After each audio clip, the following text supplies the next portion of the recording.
Alors cette exposition est la première que je fais, en quelque sorte, à partir de 9 ans de travaux de géométrie, liés à beaucoup de domaines. D'une part, les mathématiques, la géométrie euclidienne, graphique en quelque sorte, les nombres, mais aussi les hasards objectifs dont parlait André Breton, dont Jung a parlé et autres. C'est-à-dire qu'en réalité, tout ce travail qui a l'air très rigoureux et qui l'est d'une certaine façon, en même temps doit beaucoup au hasard, ce qui est un peu un paradoxe. Enfin, pour moi, c'est d'ailleurs tout l'intérêt de ce travail, c'est ce rapport entre ce qui vient d'un chaos, sans aucune raison causale évidente, et qui se traduit par des dessins où la rigueur géométrique et la répétition des figures est impressionnante. En tout cas, pour moi, elle l'est. Chaque fois que je fais un dessin et que j'arrive toujours à cette figure Vulcain qui en émerge, je suis toujours surpris. C'est-à-dire au 40e dessin, c'est la même surprise et le même émerveillement. Je ne comprends pas comment ça fonctionne. Voilà. Alors l'exposition commence par ce dessin en quelque sorte initial, qui n'est pas tout à fait celui du début, mais qui est le premier aboutissement. C'est l'exemple de la figure que j'appelle Vulcain, n'est-ce pas? Alors ce mot Vulcain vient de la mythologie, de Jean Carteret, de Robert Changeux. Bon, c'est un peu l'alchimie aussi, la mythologie. Et donc ce dessin Vulcain, c'est une figure qui présente 3 angles de 37 degrés, n'est-ce pas, ici, aux 3 coins, et dont le centre est un angle de 111 degrés, 111 degrés étant le triple de 37. Ce qui est amusant, puisque 37 est égal à 111 sur 3, autrement dit 1, 1, 1 sur 3. Alors certains y verront le mystère de la Trinité, mais en tout cas, ça produit de la géométrie. Et un hasard, justement, à la photocopieuse, quand j'ai été porter cette image pour la reproduire, la personne qui me précédait avait oublié ce calque qui représente un extrait d'une messe très ancienne, puisque c'est la notation, c'est pas la notation contemporaine, et ça collait exactement au dessin. Par conséquent, j'en ai fait cette espèce d'association, vous voyez, qui n'a pas de sens d'une certaine façon, mais qui pour moi en a dans la mesure où, sur la sécheresse géométrique de Vulcain, se superposent des harmonies musicales du passé.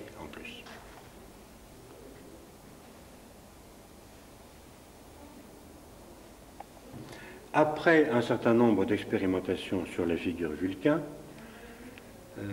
la principale, celle qui m'a considérablement étonné, parce qu'elle associe beaucoup d'éléments différents, se traduit par ce dessin, n'est-ce pas, qui représente en superposition, il y a 3 superpositions. Il y a d'une part le visage de la pianiste Maria João Pires, que je me proposais de rencontrer, j'ai fini par la rencontrer, parce que la musique m'intéressait, son jeu aussi, et 2 pierres que l'on voit ici, qui sont sous forme de profil, qui sont intervenues. J'ai donné un coup de pied dans une pierre en pensant à elle, l'autre pierre a été chercher la première, enfin bref, très compliqué, mais en même temps simple dans l'action. Et une peinture naïve que je lui avais envoyée pour une carte de vœux. Et en superposant tous ces éléments, j'ai obtenu de façon fort curieuse plusieurs Vulcains imbriqués. Il y en a 2. Un qui est ici, qui me montre comme ça, un qui descend, n'est-ce pas, à partir de points qui appartenaient à la figure, n'est-ce pas. Le principe étant de repérer ces constructions qui normalement ne devraient pas intervenir puisqu'on est dans le domaine de la géométrie projective et non pas de la géométrie faite avec des parallèles, et la projective ne conserve ni les angles ni les distances. Autrement dit, le grand paradoxe de cette géométrie, c'est qu'à partir d'éléments issus du chaos et sans rapport évident les uns avec les autres, se produisent des rencontres qui créent des figures quantifiables et repérables hors de toute projection. Ça, c'était une chose très, très étonnante pour moi, car il est évident que la moindre perspective de cette forme Vulcain avec n'importe quel angle va le transformer en une figure dissymétrique dont les angles ne sont plus égaux, par exemple.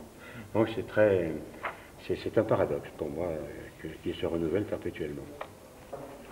C'est un dessin qui est lié à la personne, parce que je n'en ai pas encore parlé.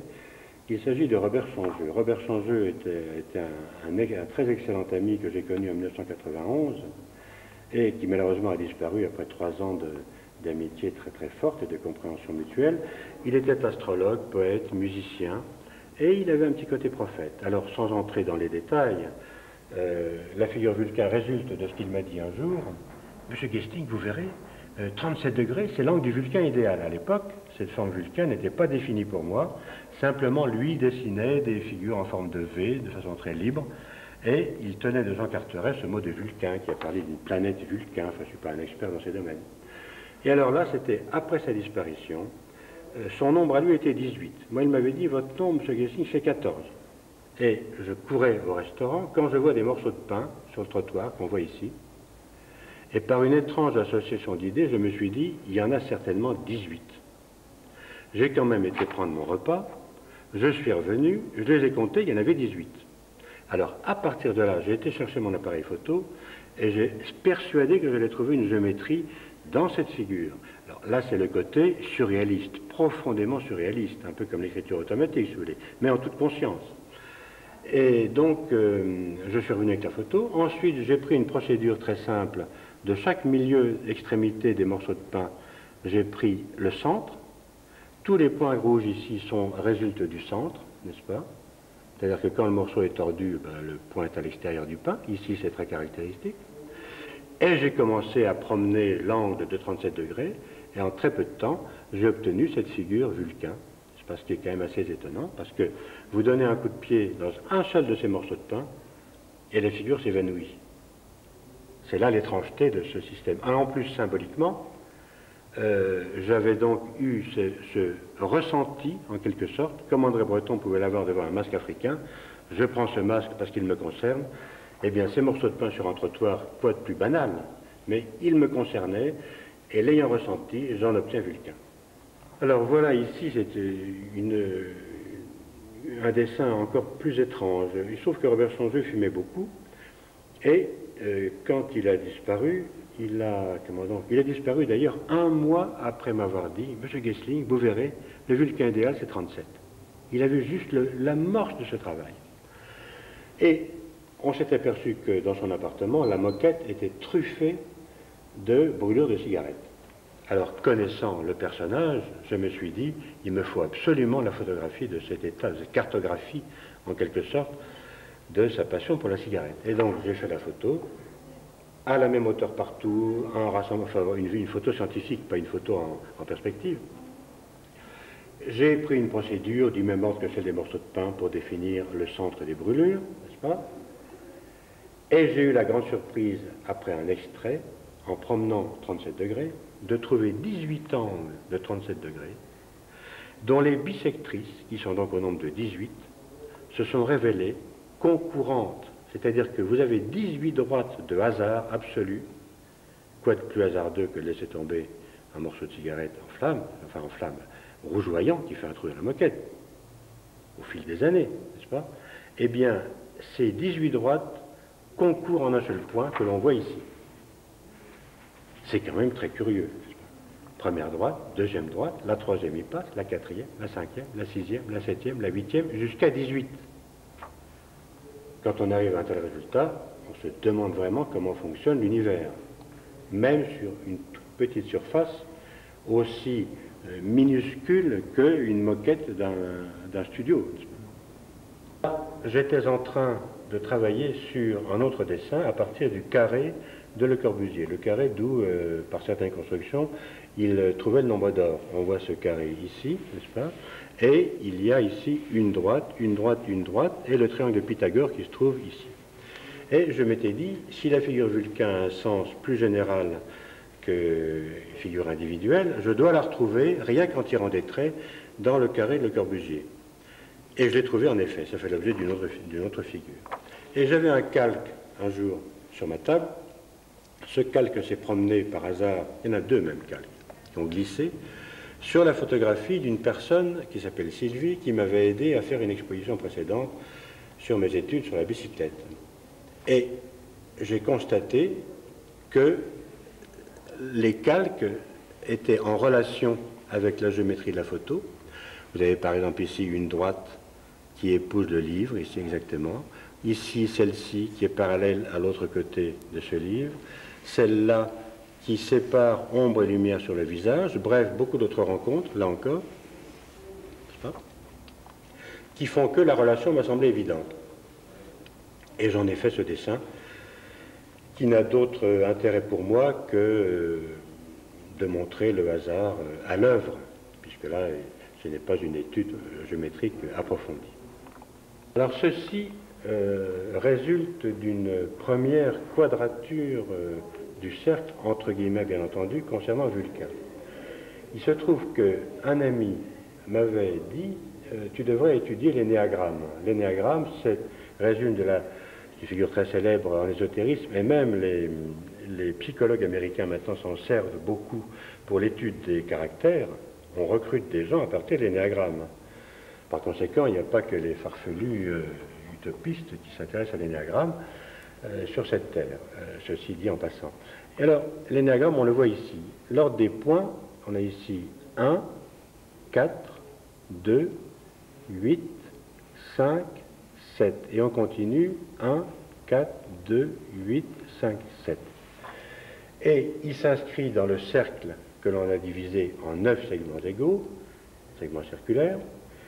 Et la première réflexion qui m'est venue, ça a été de prolonger les côtés de l'énéagramme de façon à voir la figure ainsi obtenue. J'ai obtenu cette figure-là, qui est un polygone étoilé convexe, pas convexe, justement il n'est pas convexe, il est concave et convexe, il a les deux parties, là il est convexe, ici il est concave, et de m'apercevoir à partir de cela que je retrouvais des particularités intéressantes au niveau de la figure, qui s'expriment dans la figure qui suit, on peut y passer tout de suite, où là, par une espèce de distillation de la première, j'obtiens ici en haut la figure Vulcain. C'est-à-dire que la figure Vulcain, qui ressortait du carré par le Corbusier, en quelque sorte, ressort maintenant du cercle. Et cette étude a été largement, d'où cette parole impropre sur la quadrature du cercle, puisque la quadrature, en l'occurrence, n'est qu'approchée et symbolique, bien entendu, puisqu'elle est impossible mathématiquement. Et j'ai poussé à fond ce travail dans un dessin qu'on va aller voir plus loin, si la caméra peut y aller, qui est ici. Voilà. Ici, c'est la géométrie pure, où l'on voit, enfin on voit, c'est un peu difficile à discerner, la figure Vulcain avec sa pointe, ses deux pointes et son centre et son point de 111 degrés, avec son centre ici. Cette figure peut être obtenue soit dans un système carré de petits carrés, soit à partir d'un grand cercle divisé en 9. C'est-à-dire que ce sommet, par exemple, peut être obtenu par l'intersection de deux cercles, n'est-ce pas? Et ça coïncide avec ceux du carré.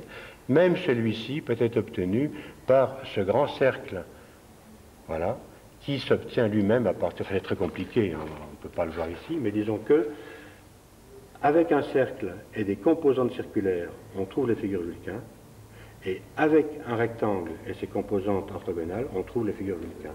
Ce qui m'intéressait, c'était cette alliance en quelque sorte du cercle et du carré pour obtenir cette figure, qui lui donne donc une plus grande généralité. Alors si on revient un peu en arrière, on a un résultat assez curieux que j'ai obtenu dans l'ensemble de ces figures en arrondissant le trait d'une droite à l'autre. Et je l'ai fait sans trop savoir ce que je l'ai trouvé, et j'ai obtenu une colombe.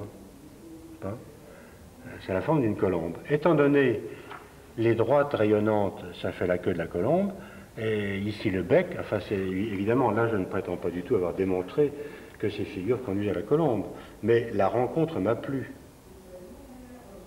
Parce que les proportions en plus de cet oiseau me rappellent celles de certains vitraux, et de... Bon, on peut le renverser, c'est la colombe qui descend, le Saint-Esprit, hein. Là elle remonte. Mais après tout, pourquoi la colombe ne remonterait-elle pas de temps en temps? C'est peut-être le dessin le plus étonnant au niveau de son obtention. Je rencontre un ami, vieil ami sur le trottoir, qui avait perdu son épouse 8 ans auparavant, et cette femme avait des visions qu'elle écrivait sur un carnet. Elle était peintre elle-même, mais pas du tout géomètre. Et alors, elle gribouillait des petites figures à base de triangles et autres, etc., qu'elle avait eues en vision, en disant ça représente ça, ça représente ça. Et cet homme, quand il a vu mon travail, le travail précédent, il m'a dit « Vous ne pourriez pas me dire à quoi correspondent ces visions? Ça m'intéresserait si vous pouviez en dire la forme géométrique exacte. » Alors, il y en a ici 3. La vision rouge, la vision bleue, plus les cercles qui sont là, des cercles qui sont ici, que je montre. Il y en a 5, 3 petits et 2 grands. Et fort curieusement, je me suis aperçu, il m'a fallu du temps, que les 2 visions, la rouge et la bleue, rentraient l'une dans l'autre. Et c'est pas du tout évident de faire une telle figure qui se construit. Elles rentrent l'une dans l'autre. Et que ces 2 figures rentrent dans la figure Vulcain, cercle et carré. C'est-à-dire que là, il y a une espèce de rencontre tout à fait invraisemblable entre les dessins de cette personne et mon travail précédent, qui évidemment n'ont aucun lien. Je donne un exemple. Ce cercle, ici, et celui-ci, sont dans cette figure. Eh bien, ce sont les cercles qui permettent de réunir les deux visions de cette femme. C'est quand même vraiment... Il y a une censure, je ne sais pas combien, je ne suis pas statisticien, mais c'est tout à fait curieux de voir cette rencontre. Par ailleurs, ces 5 cercles ici qui sont là, s'inscrivent absolument dans la figure aussi. Évidemment, il faut les rajouter, puisque moi, ils n'étaient pas prévus, mais ils prennent leur place de façon parfaite. C'est parfaitement étrange. Alors, j'ai failli l'appeler vision égyptienne, parce que en allant un jour au Louvre, et en regardant le Sphinx, je crois que c'était le pharaon plutôt, le masque de Toutankhamon, je me suis aperçu qu'on le voyait ici. C'est-à-dire si vous mettez des rayures horizontales, comme ça, n'est-ce pas, ici, la barbiche ici, le visage, le haut du crâne, et même ce cercle ici qui correspond en dessous à quelque chose, j'ai fait un calque que j'ai posé sur la statue de Toutankhamon, et on est extrêmement proche. Alors, rassurez-vous, je n'en tire aucune conclusion. C'est évidemment très très délicat de prétendre découvrir quelque chose de cet ordre.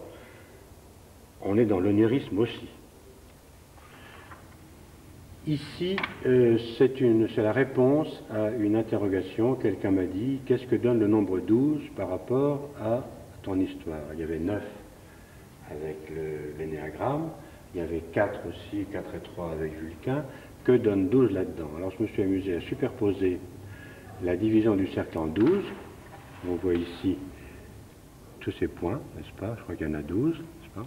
Et je me suis aperçu, là encore, que des occurrences de droite et des rencontres faisaient que les choses s'intégraient.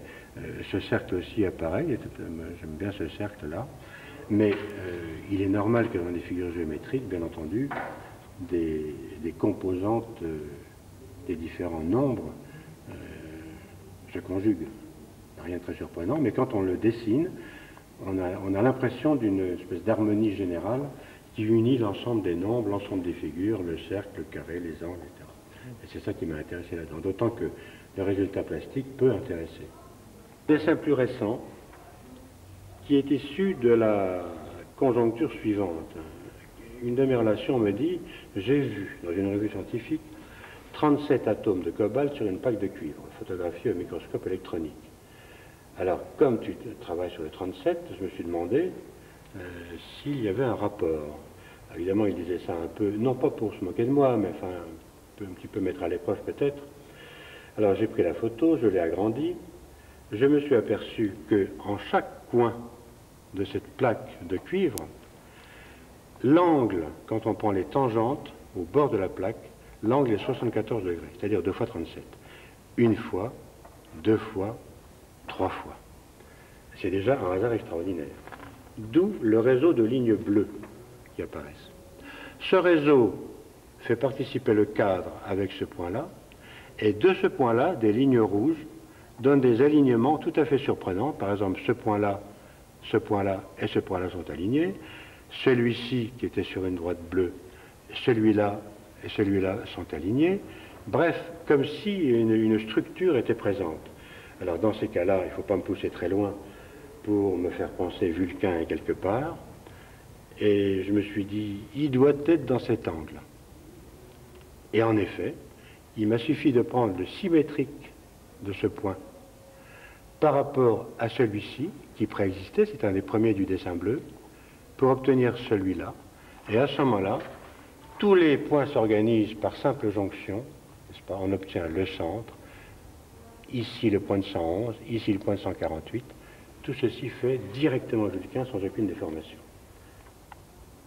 Alors, on pourrait prendre les trois d'un coup là, ça serait une...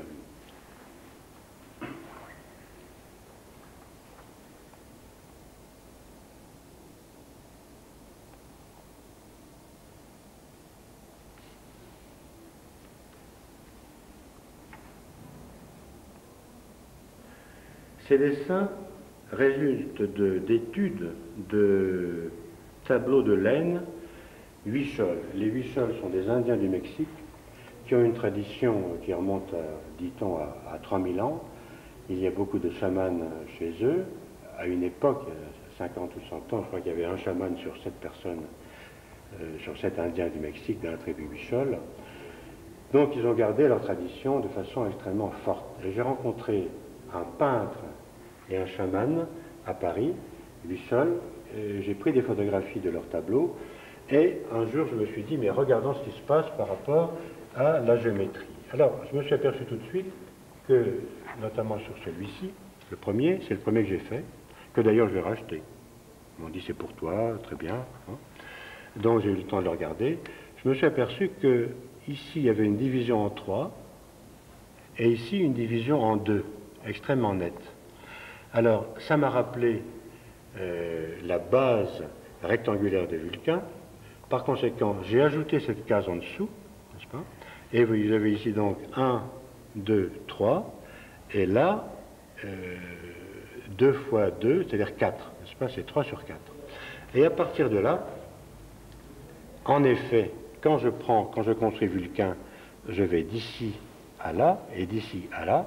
Et quelle n'a pas été ma surprise de constater qu'en traçant cette droite, elle passe exactement par le bord de la marmite.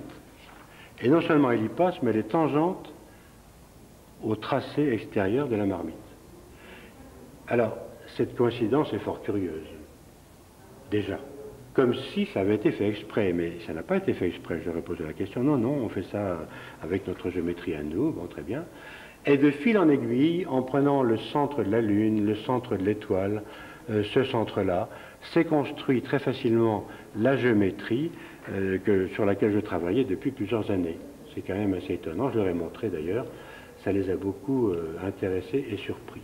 Alors par exemple, c'est drôle de voir que quand j'installe la figure Vulcain, pour des raisons sur lesquelles je n'insisterai pas, j'ai choisi ce point-là et non pas ce point-là pour faire Vulcain, parce que ça colle mieux, effectivement. Et bien le centre à ce moment-là tombe juste sur la fleur qui symbolise pour eux un peu comme chez nous la fleur de l'alchimie. Le centre tombe là. Par ailleurs ici, quand on prend cette droite, et c'est l'axe du petit animal, le petit lézard, même chose de l'autre côté, etc. Il y a beaucoup de rencontres de cet ordre qui ne manquent pas de surprendre. Parce qu'évidemment, à ce moment-là, sur les 10 photos que j'ai prises, j'ai fait le projet d'étudier comment les deux géométries s'accordaient. Je n'en ai fait que 3 pour l'instant, mais celle-ci, c'est la deuxième. Alors, je n'insiste pas sur, c'est impossible aussi rapidement, de voir, enfin là j'ai eu l'idée quand même, si, parce que la division intervenait aussi, n'est-ce pas? Et je crois que c'est là et là, je ne sais plus trop. Et à ce moment-là, j'ai décidé d'ajouter une case au-dessus, la case vide au-dessus. Et j'ai commencé donc par cette figure Vulcain qui descend de la sorte, n'est-ce pas, qui a tous ces résultats, dont le centre d'ailleurs se trouve ici tout à fait intéressant, n'est-ce pas? Enfin, il y en a plusieurs, hein, il y a plusieurs figures Vulcain qui s'entremêlent. Et j'en étais là de mes constructions, à la fin, quand j'observe que ce point-là, qui est une des cornes de Vulcain, le Vulcain descendant, tombe sur la gorge de ce petit personnage. Et ce point-là tombe sur un centre d'où rayonnent des plantes. Je n'ai pas tenu compte de ces plantes pour obtenir ce point, et je n'ai pas tenu compte de la gorge pour obtenir ce point. Mais j'ai demandé à l'interprète ce que voulait dire ce dessin. Et il m'a expliqué, il m'a dit, ici c'est l'apprenti chaman qui pose une question au dieu cerf. La question, il la parle, donc ça part de ce point-là. Il demande au dieu cerf le secret du ciel, du sacré, enfin différentes questions de cet ordre.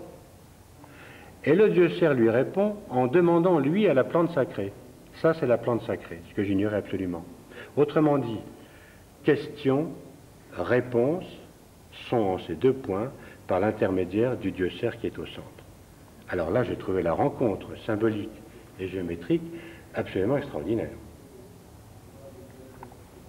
Le dessous de ce dessin représente la photographie d'une momie chinoise de 3000 ans. Alors, j'avais eu le choc de cette photographie en la voyant dans le journal Libération, parce qu'on ne la voit pas ici, parce que le dessin, effectivement, la rend plus mystérieuse, mais le visage de cette momie était étonnamment vivant, jeune, enfin séduisant même. Enfin, on peut tomber amoureux d'une momie semblable. C'est la première fois que ça m'arrivait, tomber amoureux d'une momie. Et donc, j'avais dit, il faut que je regarde cette photo, sans plus. Et puis, à la fin de la semaine de cette découverte, je l'ai cherchée par une revue de presse. Et je me suis aperçu qu'elle était sortie le jour de mon anniversaire. Alors là, j'ai dit, il y a un début d'histoire. Car très souvent dans ces dessins, il y a un début d'histoire de ce genre. C'est pourquoi je parle d'André Breton, d'ailleurs. C'est tout à fait... Bon. Il n'est plus là pour me confirmer, mais enfin, je ne pense pas qu'il me contredirait quand je dis la chose ainsi. Et je suis parti donc sur ce dessin, où j'ai trouvé quantité de triangles de Pythagore. Là, je n'ai pas cherché la figure Vulcain, elle y est peut-être, mais ça ne m'a pas motivé particulièrement. Simplement, beaucoup de triangles de Pythagore. Et alors, le hasard a fait que j'avais dessiné quelques années auparavant une ellipse qui est ici, qui entoure, je me suis aperçu qu'elle entoure exactement son visage. Et lié à cette ellipse, c'était un petit triangle de Pythagore. Si bien que, pour parler vite, cette momie qui est quand même muette, on ne peut pas dire le contraire, elle me dit quand même Pythagore, qui est lié à la visite des Indiens Huichol à Paris. Parce que le chaman m'avait dit que j'étais cerf, n'est-ce pas? Alors le cerf, c'est un animal plutôt intéressant. Le seul ennui du cerf, c'est qu'en fait, il court très vite, d'accord, mais on le chasse, n'est-ce pas? Il est pourchassé, le cerf. Alors sans épiloguer sur la vie qui a consisté à subir des pourchassements de la sorte, j'étais plutôt content d'être un cerf. Quand donc l'idée de la biche m'habitait peut-être à ce moment-là un petit peu. Et une étudiante, c'est pas la biche en question, une étudiante m'a offert un jour une pierre volcanique, parce qu'elle savait que je m'intéressais à Vulcain, et elle a ramené ça de Sicile. Je m'occupais d'un mémoire qu'elle faisait, enfin bref.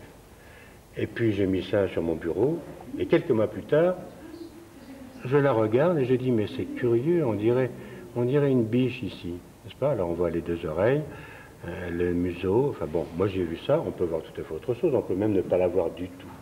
Mais à partir du moment où je l'ai vue, elle m'a intéressé en tant qu'objet, et j'y ai trouvé, par la méthode habituelle, des triangles de Pythagore, des angles de 37 évidemment, mais là, je peux dire, pour moi c'est un petit travail charmant, limité dans son objectif, mais je l'aime bien, parce que je pas, une petite tendresse pour un travail de la sorte qui ne cherche pas les grands sommets mathématiques et géométriques, mais qui me plaît beaucoup.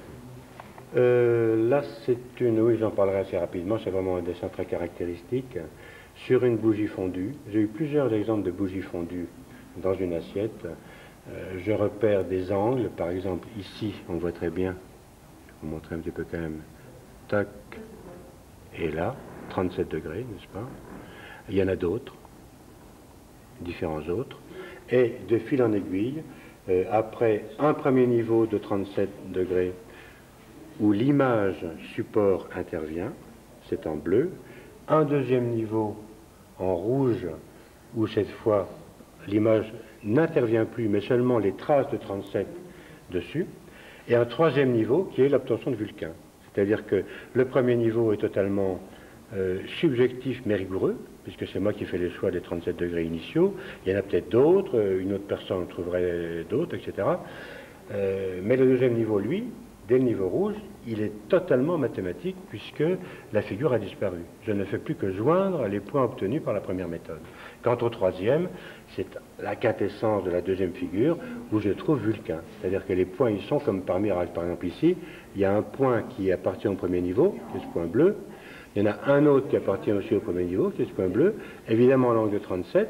Eh bien, les points qui en résultent ici sur Vulcain sont des points de la figure remarquable, et ça s'organise comme ça, toujours